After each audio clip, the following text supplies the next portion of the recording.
সর্বপ্রথম সংস্কার দরকার এবং এটা শুরু করতে হবে উপদেষ্টা পরিষদের পরিবর্তনের মাধ্যমে।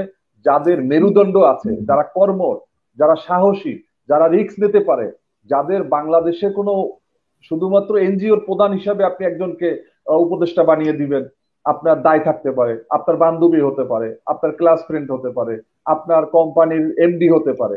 এর জন্য আপনি তাকে একজন উপদেষ্টা গিফট করবেন, এটা তো গিফটের জায়গা না, এটা তো রাষ্ট্র পরিচালনা। আপনি জানেন যে ব্যাংকগুলোতে একবারে শূন্য। এই জাতীয় পার্টি, এই আওয়ামী লীগের দালাল, আওয়ামী লীগের দোসর এবং আওয়ামী লীগ এবং জাতীয় পার্টি সহ এই দোসররা বাংলাদেশকে একবারে তলাবিহীন ঝুড়িতে পরিণত করেছে। আজকে ব্যাংক, বিমা থেকে শুরু করে অর্থনীতি আজকে শূন্য, ফোকলা হয়ে গিয়েছে। যার কারণে এই যে ভঙ্গুর অর্থনীতিতে এখানে যেই ক্ষমতায় আসুক না কেন তাকে প্রশ্নবিদ্ধ হতে হবে। আসলে সর্ব অঙ্গে ব্যথা, ওষুধ দেব কোথা।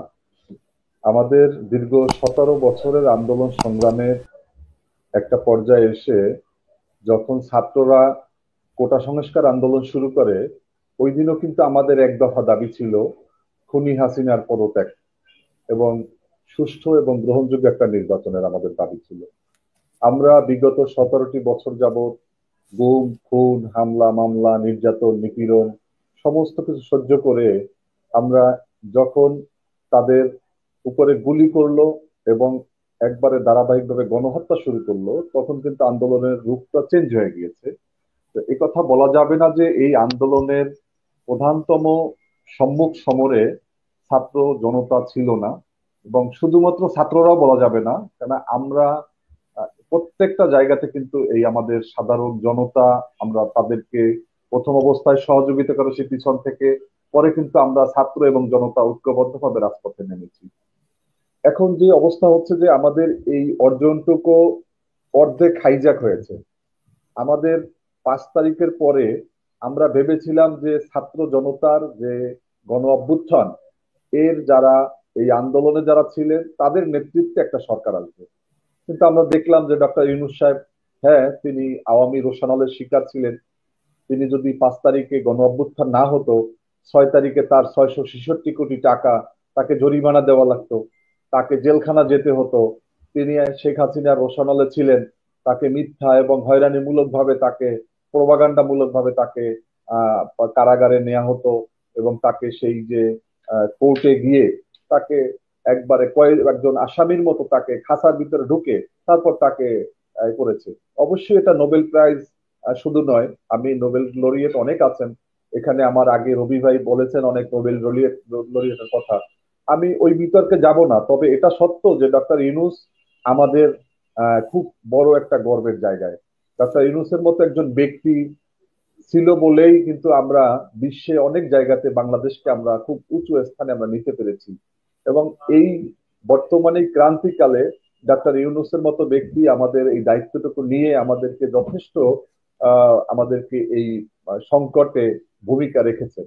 কিন্তু এটা বাস্তবতা যে তিনি এই দায়িত্ব নেওয়ার পরে যে টিমকে বেছে নিয়েছেন, আমার বক্তব্য হচ্ছে ওই জায়গাটায় তিনি তার টিমগুলোকে, যদি তিনি ছাত্রদের মধ্য থেকে যদি সবাইকে যদি উপদেষ্টা পরিষদে নিতেন, তাহলে একটা বিপ্লবী সরকার বা ছাত্র জনতার একটা সরকার হতো। কিন্তু যাদেরকে উপদেষ্টা নেওয়া হয়েছে তাদেরকে কোন কোটায় নেওয়া হয়েছে তা কিন্তু আজকে পর্যন্ত আমরাও জানতে পারি না। যে সমস্ত ব্যক্তিদেরকে নেওয়া হয়েছে এরা বেছে বেছে বাংলাদেশ থেকে রাজনীতি এবং জাতীয়তাবাদী শক্তি, ধর্মীয় মূল্যবোধে বিশ্বাসী শক্তির বিরুদ্ধে যারা বিগত 17টি বছরে তথা 111-এর সময় যারা ভূমিকা রেখেছেন, তারেক রহমানের বিরুদ্ধে তার যে চরিত্র হননের চেষ্টা করেছেন, বাংলাদেশ থেকে গণতন্ত্রকে বিলুপ্তির চেষ্টা করেছেন, তাদেরকে নেওয়া হয়েছে। একজন প্রোপাগান্ডার একজন হচ্ছে আলী ইমাম মজুমদার, যিনি হাসিনার একজন সরাসরি ভাবে তার যে দোসর হিসাবে পরিচিত এবং 111-এরও সে মাস্টার মাইন্ড ছিলেন। এরপরে আপনি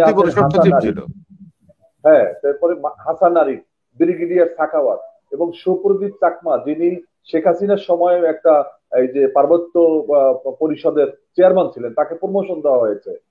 এরপরে আপনি এই যে হিন্দু এক ভদ্রলোক আছেন, যিনি যার বিরুদ্ধে রয়ের সংশ্লিষ্টতার অভিযোগ রয়েছে। এরকম অসংখ্য আছে। আমাদের যে স্বাস্থ্যমন্ত্রী বাংলাদেশের, আমি একজন চিকিৎসক, আমাদের স্বাস্থ্যমন্ত্রী নাকি তিনি নাকি ক্যান্সারের রোগী। কিন্তু স্বাস্থ্য মন্ত্রণালয়ের মন্ত্রী যদি ক্যান্সারের রোগী হয়, তাহলে ওই মন্ত্রণালয় তো একবারে ক্যান্সার আক্রান্ত হয়ে গিয়েছে। দেশের মানুষের অবস্থা তো যা হওয়ার তাই হবে। আমরা যখন ভারতের বিরুদ্ধে আগ্রাসনের বিরুদ্ধে রুখে দাঁড়িয়েছি, আমাদের বাংলাদেশ থেকে যেই রেমিটেন্স, যেই টাকা ভারত অর্জন করে, তার ভিতর অন্যতম খাত হচ্ছে চিকিৎসা খাত। আজকে আমাদের চিকিৎসা খাত এই 5 তারিখের পরে ঢেলে সাজানোর কথা ছিল।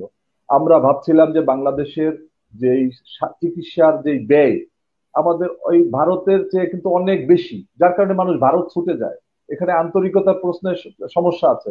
এখানে ডাক্তারদেরকে, সচিবের যে সমস্ত নেতা ছিল তাদেরকে প্রমোশন দেওয়া হয়েছে, তাদেরকে অধ্যাপক বানানো হয়েছে। দেখা গেছে একটা সার্জারির কিছুই জানেন না, কিন্তু সে অধ্যাপক হয়ে বসে আছেন। এভাবে করে যে আমরা 5 তারিখের পরে আমাদের যে অর্জনটা, সেটা সঠিক পথে এগিয়েছে বলে আমি মনে করি না।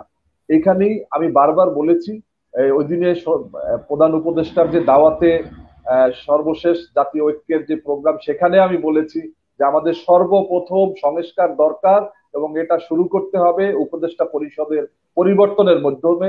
যাদের মেরুদণ্ড আছে, যারা কর্মঠ, যারা সাহসী, যারা রিস্ক নিতে পারে, যাদের বাংলাদেশে কোনো শুধুমাত্র এনজিওর প্রধান হিসাবে আপনি একজনকে উপদেষ্টা বানিয়ে দিবেন, আপনার দায় থাকতে পারে, আপনার বান্ধবী হতে পারে, আপনার ক্লাস ফ্রেন্ড হতে পারে, আপনার কোম্পানির এমডি হতে পারে।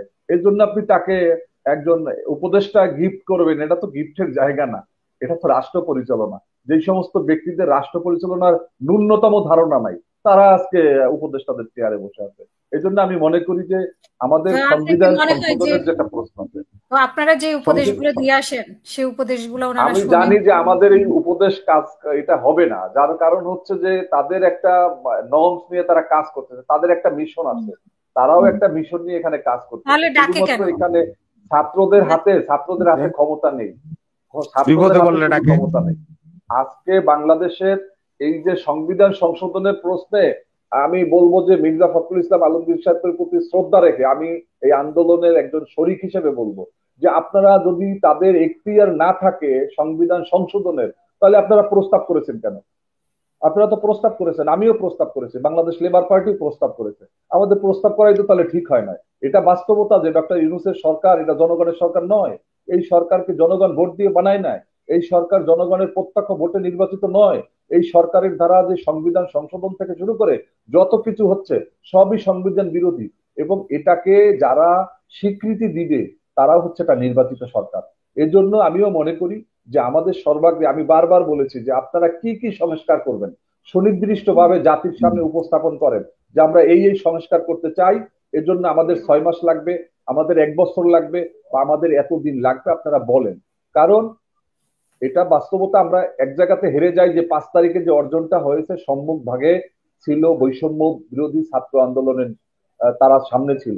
এর জন্য আমরা সরাসরি ভাবে বলতে পারি না যেটা বিএনপি নেতৃত্বাধীন যে সমস্ত আন্দোলনরত দলগুলোর প্রধানতম অর্জন, এটা আমাদের বলা নাই। আবার এটাও বলা যাবে না যে আমাদের ম্যাক্সিমাম অর্জন নয়, কারণ আমরা তারেক রহমানের নির্দেশে, আমরা দেশনেত্রী বেগম খালেদা জিয়ার প্রতি তাকে মুক্ত করার জন্য, বাংলাদেশের জাতীয়তাবাদী শক্তিকে টিকিয়ে রাখার জন্য আমরা আমাদের সমস্ত শক্তি নিয়ে আমরা কিন্তু রাজপথে ছিলাম, আমরা পরিবার নিয়েছিলাম, আমরা সমস্ত শক্তি নিয়েছিলাম। এর জন্য আমি মনে করি যে আমাদের এই সাংবিধানিক সংস্কারের নিয়ে প্রশ্ন না তুলে আমাদের এখন যেই প্রধান সংকট হচ্ছে ভারতের যেই আগ্রাসন, এই আগ্রাসনকে আমরা ঐক্যবদ্ধভাবে মোকাবেলার চেষ্টা করছি।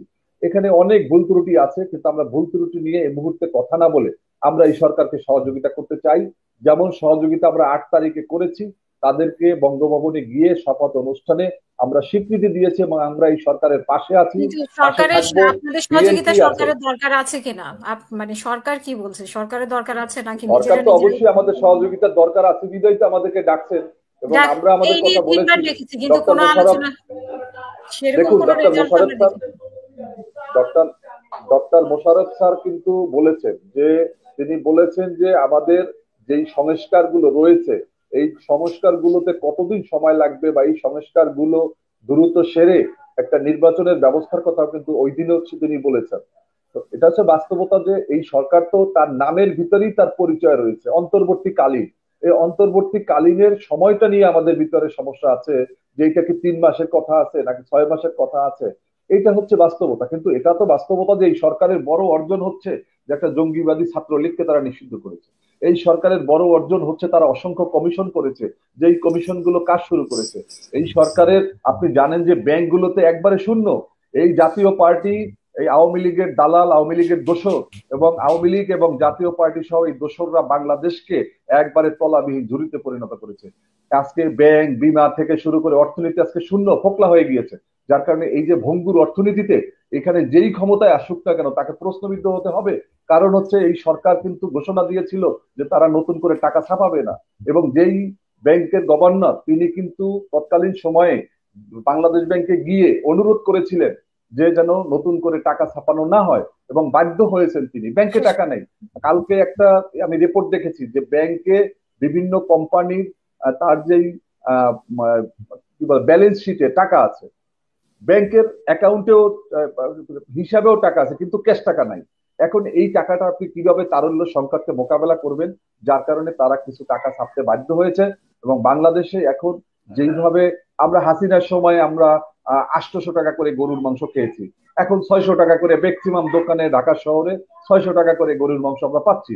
এটা কি সুফল নয়? আমি তো মনে করি যে আজকে বাংলাদেশে কিছু তো সংকট থাকবে, এবং এটা গণতান্ত্রিক সরকার আমি মনে করি যেটা নির্বাচনের মাধ্যমে যারাই ক্ষমতায় আসবেন তারা বাংলাদেশকে আরো সুন্দর সমৃদ্ধির দিকে এগিয়ে নিয়ে যাবে। ধন্যবাদ আপনাকে।